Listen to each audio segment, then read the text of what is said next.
আপনাদের স্বাগত জানাই। আমরা যারা বর্তমানে বেশ শান্তিতে আছি, প্রশান্তিতে সময় পার করছি, আমরা নির্বিঘ্নে যাতায়াত করতে পারছি। আমাদের এ সকল যত প্রকার শান্তি প্রশান্তি কিংবা ভালো দিক আছে সেগুলোর দাবিদার আমাদের শিক্ষার্থী ভাই বোনেরা। তারা যে অক্লান্ত পরিশ্রমটি করছেন সড়কে কিংবা সড়কের পাশে আর্টিস্ট হিসেবে, সেটি নিঃসন্দেহে প্রশংসনীয়। তাদের এই ধারাবাহিকতায় আমরা দিন দিন যে আশার আলো দেখছি, আমরা যে শান্তি পাচ্ছি, যে একটি ধারণা হচ্ছে আমাদের দেশে যে পজিটিভ ধারণা, বাক স্বাধীনতা পাচ্ছি, এটি আমরা অব্যাহত রাখতে চাই। আমাদের নবগঠিত যে অন্তর্বর্তীকালীন সরকারের যে প্রধান ডক্টর মোহাম্মদ ইউনূস, তিনি নিঃসন্দেহে একজন বড় মাপের লোক। তার দেশ এবং দেশের বাইরে বেশ নামডাক রয়েছেন। তিনি একজন বিখ্যাত ব্যক্তিও বলা যায়।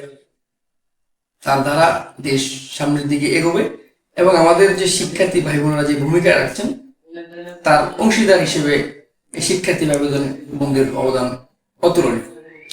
আজকের যে আমরা যে এখন যে চলাফেরা করছি, সড়কের যে একটি শৃঙ্খলা, যে বিশৃঙ্খলাটা দীর্ঘদিন যাবৎ আমরা ভুগছিলাম, সড়কের ট্রাফিক ঝামেলা, যানজট, এখন কিন্তু আমরা এই একটা সপ্তাহে আমরা যে পরিমাণ শান্তিতে বা প্রশান্তিতে নির্বিঘ্নে যাতায়াত করতে পারছি বা আমাদের এখন কোনো ভোগান্তির শিকার হতে হচ্ছে না, এটাতে প্রমাণিত আমাদের দেশ আসলে যদি ভালোভাবে চালানো যায়, দেশটা সঠিকভাবে পরিচালনা করা যায়, আমরা তেমন কোনো বিশৃঙ্খলা কিংবা আমরা কোনো ভোগান্তিতে পড়বো না। এটা হচ্ছে ইচ্ছার উপর ডিপেন্ড করে বা আপনার নৈতিকতার উপর ডিপেন্ড করে।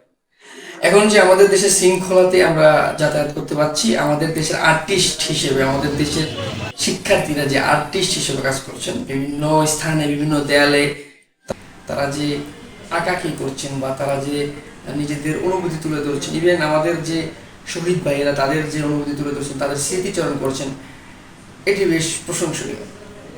নিজস্ব অর্থায়নে, নিজস্ব পরিশ্রমে দিনব্যাপী কাজ করছেন, রাতেও ট্রাফিকের মতো কাম করছেন, এটি আসলেই প্রশংসনীয়। আমরা সৌভাগ্যবান, আমাদের দেশের মানুষ ভালো একটি সমাজ পেয়েছেন। আমরা আগে ভাবতাম যে আমরা সবাই মনে হয় সামাজিক যোগাযোগ মাধ্যমে বেশ ঝুঁকে থাকি, আমাদের কর্ম বলতে আমরা সামাজিক যোগাযোগ মাধ্যমকে বুঝি, কিন্তু না, আমাদের এই শিক্ষার্থী, আমরা যারা শিক্ষার্থী আছি, আমাদের এই ভাই বোনেরা সেটি প্রমাণ করে দিলেন যে দেশ আমরা চালাতে পারি, আমাদের দেশটি আমরা সঠিকভাবে নিয়ন্ত্রণ করতে পারি। আমরা বিশেষ ধন্যবাদ জানাই আমাদের এই নোবেল জয়ীকে, যিনি আমাদের এমন একটা সুযোগ করে দিয়েছেন যে আমাদের দেশ পরিচালনার হাতিয়ার হিসেবে আমরা নিজেরা দাঁড়াতে পারি। এখন যে আমাদের শৃঙ্খলা, আমরা যে শৃঙ্খলাতে চলাফেরা করতে পারছি, বাজারে নিত্য পণ্যের দাম অনেকটা কমে গেছেন এবং মনিটরিংয়ে আমাদের শিক্ষার্থীরা যাচ্ছেন। এখানে কোনো বক্তা নাই কিংবা আইন শৃঙ্খলা বাহিনী কোনো লোক নেই। টুডে টুমোরো তারা হয়তো আসবে। আইন শৃঙ্খলা বাহিনী আমাদের প্রয়োজনীয়তা আছে, কেননা তারা ছাড়া আমাদের চলার সমস্যা হবে, আমরা চলার পথে ব্যাঘাত করতে পারি।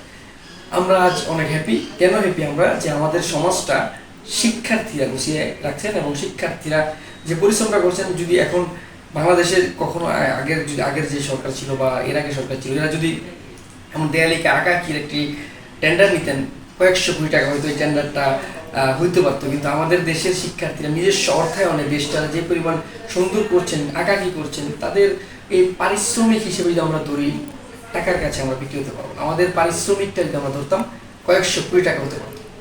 এই শিক্ষার্থীরা যে নিজস্ব অর্থায়নে পরিশ্রমটা করছে, আমরা চাই এটা দীর্ঘমেয়াদী হোক।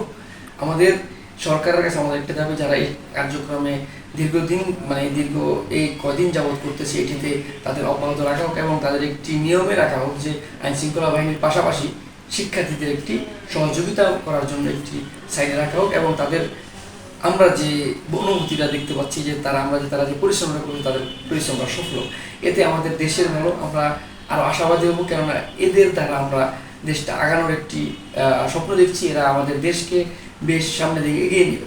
আমাদের অর্থনৈতিক সংকট ইতিমধ্যে খাটা শুরু করে দিয়েছেন। আমরা আশাবাদী ডক্টর মোহাম্মদ ইউনূস আমাদের এই অর্থনৈতিক সংকটকে দূর করে এবং আমাদের দেশটাকে শান্তিপ্রিয়ভাবে, দেশটাকে সুশৃঙ্খলভাবে চালাবেন এবং আমরা দেশটাকে বেশ মানুষের কাছে বা বৈদেশিক যে মানুষেরা আছে তাদের কাছে আমরা তুলে ধরতে পারবো। আমাদের দেশ স্বাধীন, আমরা দ্বিতীয়বার দেশটাকে স্বাধীন করে আমরা আরেকবার প্রমাণ করলাম আমরা বাঙালি পারি, আমাদের দ্বারা সব সম্ভব।